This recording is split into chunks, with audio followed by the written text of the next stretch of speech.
Welcome back, guys. We are just about to get into our game with Stancifka versus Forsen, but before that, we got to see how they kind of came up with the decks they will be playing. Of course, every Challengestone players will have to make their decks as part of the tournament, as part of the rules given to them.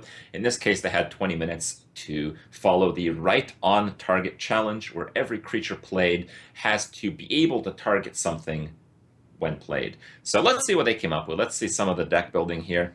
Stancifka, a very renowned Magic the Gathering pro, and Forsen actually won the Geico Brawl, which was run in a similar challenge to Challengestone, where players also had to build decks on the spot. So Forsen, like in these type of tournaments, I think confidence does a pretty big deal, and I think Forsen learned from his experience that nobody is really going to nail it, you know? It's very difficult to come up with the absolute best scenario in any given rule set. It's just the player to come the closest is the most likely to win. And Forsen definitely came very close in the previous tournament, so I expect him to do very well here, especially out of the gate with Priest. I think, kind of learning what it's all about very quickly there. Yeah, Frozen is like a very, very good player. He wasn't as known for his deck building skills though, but he's like extremely smart. Like he's really trying. Also, like in the 24-hour ESL challenge and stuff, like he really went for it. He really wants to win. You know, he does it for the pride and stuff. It's very cool to see. I think originally he was actually known for his deck building during the ESGN tournaments Yeah, from like yeah, over a year way, ago. way He was back. actually known as the deck builder for Mana Grind. How about that? He was the Yeah, one that's making some crazy stuff happen with Shaman, with like I think he ran the original Crusher Shaman with Farsights, by the way. oh my god, Championson. Yeah. Can he do Um, it? But that kind of goes back to what we were talking about earlier, where it seems decks these days are so refined, even players that are capable of coming up with very strong decks, there's just like no reason to. Like Yeah. it's just so unlikely that you'll actually come up with a better deck these days that perfecting your execution of the known decks often gets you a little bit further in the tournament scene. And that's what you see him doing like when he's streaming. He's not trying to come up with new decks. He's just playing like the strong decks that you see right now with like Zoo and Patron Freeze Mage. Just because he doesn't have so much time as well.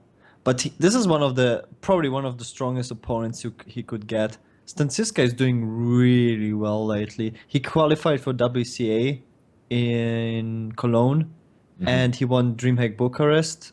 And yeah, he's just doing all very strong. He's not.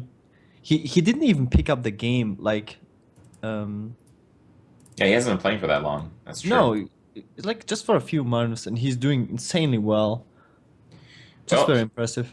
Stancifka started off by making a druid deck. That was my first instinct in my practice run for this challenge. But he followed with Paladin, which is a pretty interesting choice. We've seen one Paladin so far in our opening game from our qualifier, John Doe, I believe, but nothing since then, right? Mm, no, but he didn't do very well with it, John Doe. Right, right. Um, Druid doesn't surprise me. Like Druid is the favorite class of Stancifka. He's like bringing it to tournaments all the time. He climbed to top five legend with it this season, so I'm not surprised about that. Like he also knows all sorts of techs for Druid. In DreamHack Bucharest, we could like change the deck after every game, and he had like six different Druid decks. It's just he just knows Druid inside out. He did all sorts of weird decks with it. He went for like weird Ram Druid decks and Hmm. Owl Druid and all sorts of things. And I mean, he won, so he's very Yeah, experienced and he's going with Warlock. So overall, he's. I mean, we are kind of like doubting the Paladin a little bit. I don't know about you, so far, yeah, a little bit. but Warlock seems very strong and. But actually, Druid I as think well. he's the first player to not consider Priest yet. I think he had a mage deck that he scrapped and he went to Warlock. I think after he sees how strong the Warlock cards are, Wait, he's not going to wait. scrap Warlock. Did Forsen just put a eagle hombo in his hunter? Uh-oh. Well, let's hope he realizes that by the end here. Um. Oh, there Oh. goes Hunter. No more Hunter. Yeah. I was about to say, come on, man up. You can do it. Yeah, Hunter seems to be the worst deck, which is super rare. Well, Forsen has 1.5 minutes to make a deck here, doesn't he? Oh, that's But insane. is this his fourth deck? I'm not sure. I think he already Oh, has three decks. yeah. It's his fourth deck. So he might, yeah, he is actually very smart. He's trying to Yeah, he build already like has new three decks, decks. and he sees if like the new deck is potentially stronger than the already existing ones. Yeah, and now he's making some edits based on his experience with the other classes. So yeah, actually, that was really impressive session from Forsen. He acted very quickly. He had some time to spare, and he very well used that additional And time. he, like, we could see he had multiple ideas, right? But you can only bring three decks. And Right. then like he had the idea of how good is Hunter. Like you Mhm. have those cards in your head. You can use Quick Shot, Kill Command, Arcane Shot. But then when you start building the deck, you realize all the minions suck. So he deleted it. Then he tried to build Paladin. And then he saw like you can't use the weapons, you can't use Consecration, so he deleted it as well. It was Mhm. very impressive. I think Forsen ended up locking in with Priest, Rogue, and Shaman. So that should be pretty interesting. He was very meticulous in his deck building, but he didn't come quite to the same conclusion that we both agreed Neria came with, which seems to be the strongest lineup so far. We do have some extra thoughts from the players. I did get a chance to interview them right after their deck building session. So let's get to that to see what they think about what they brought. And here we are with Stancifka. How's it going? You feel good after building your deck, after your deck building session? Well, this is my first Challengestone, so it's completely different than everything I've played before. So I'm very excited, and like I've obviously did my best. I'm not sure whether it's good enough or not because the format is completely new, so I have no clue what's gonna be good or what's not gonna be. But I did my best, and I hope it will work somehow. Yeah, well, hopefully. You went with Warlock, got a lot of spells there. Paladin, a lot of spells, a lot of buffs. And Druids, much like Paladin, a lot of spells, a lot of buffs. How do you rank these classes? Like, in this challenge, it may not seem like too many of the classes are that balanced, but it being conquest format, you just kind of pick the most powerful ones and you're okay. What made you pick the ones that you did end up going with? Well, I think the Warlock has really good hero power in general.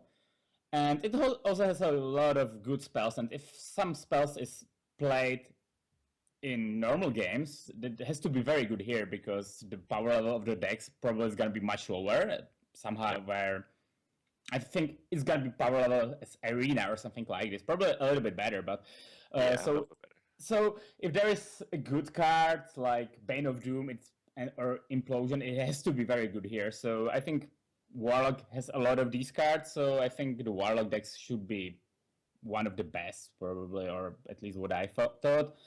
So that's why I picked Warlock.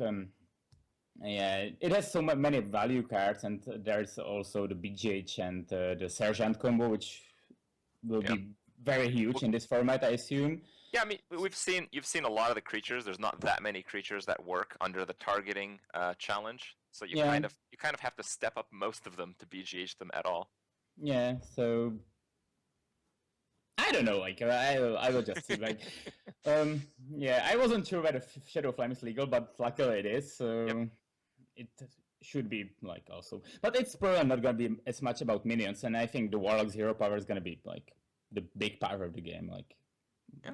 a lot. So Well, you're facing off against Forsen in the debut game, awesome. and he's just coming out of winning a similar style of tournament with the Geico Brawl. How are you Yeah. feeling in your spot in this tournament? Do you feel confident? Do you think you're going to get through Forsen? Do you think you're going to get through the field with your knowledge of card games? Well, I really don't know. Like I'm supposed to be good deck builder because I've played MTG before for like 5 years and made a lot of practice, but this is really new, and you don't have a day to like manage everything. You have only 20 minutes, and it's Right. really different. So it's really tough for me, but it's mostly about fun. Like the Challengestone is completely different. I don't mind like if I lose, or like it's more about like changing something, trying something new, and like this is what it's about, I assume. So yeah, maybe I will win, maybe I will lose, but I don't Yeah. think it's that big deal from my point of view. So and Well, as like long as we're having fun.